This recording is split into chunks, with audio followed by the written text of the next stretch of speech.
So I am Thor Muller. I am the co-author of this book, Get Lucky, How to Put Planned Serendipity to Work for You and Your Business. I'm also the co-founder of a company called Get Satisfaction, which is a creator of a platform for customer engagement or customer communities for 65,000 companies. So I'm a serial entrepreneur that has studied how people start companies and to become successful with them, and how do you grow them to be bigger organizations without losing your mojo. The book is about, how that happens and what are the skills that an entrepreneur has that can be carried into an organization, whether or not the organization is a startup or is a big company. Because most big companies these days want that kind of startup mojo, and they struggle to get it. So we've identified 8 skills of planned serendipity, and they, broadly speaking, they help you to let more chance intervene in your day-to-day work life. And chance is sort of this raw input of new ideas and new experiences. How you recognize the good ones. So how do you break away from the tunnel vision that blinds you to all the opportunities and develop a peripheral vision to see those things that you didn't necessarily expect? That's a trick.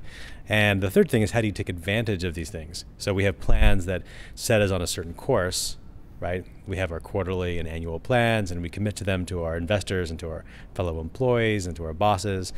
But the things that surprise us are often the big ideas.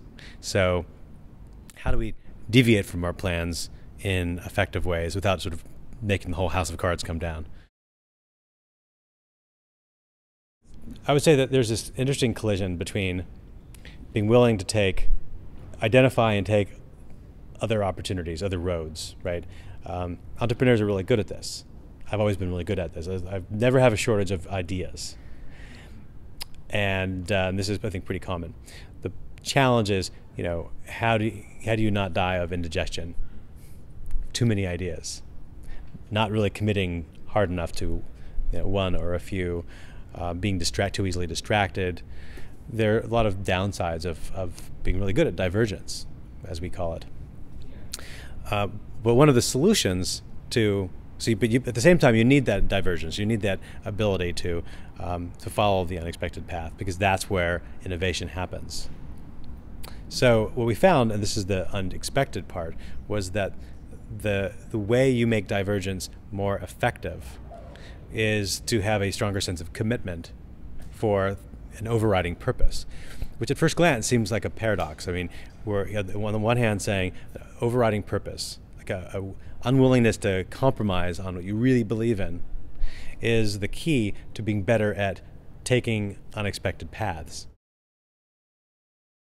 The real story of Nutburger is that they were so committed to quality. Originally it was quality of food, but in order to ensure quality of food, they had to have quality of job security and job quality for their employees. And as a result of that, they originally thought they would have one store, no intention to get big. But their employees wanted to stay around. They liked working there so much. So in order to ensure good quality of life for their workers, they had to open more stores. So everything they did was a result of this commitment to quality. So then they started opening more stores, more drive-through restaurants. And but in order to ensure that they would be stable, they made the decision they had to own their land. But the only place they could really afford to own land was out in the suburbs of Los Angeles.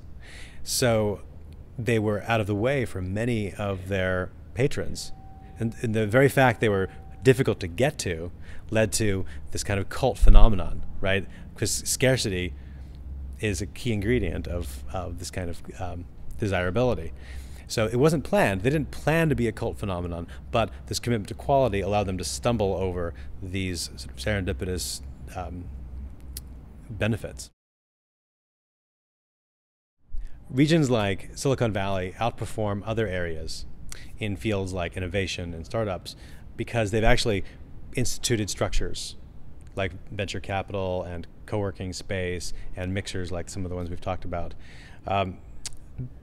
regularly. And this has allowed people like Kevin Systrom, who started Instagram, to go from an idea to a very different idea and a billion-dollar exit within 2 years. He's smart, he works hard, but it's this environment and all the structures that it's created that allows this kind of thing to happen, not once, but over and over again.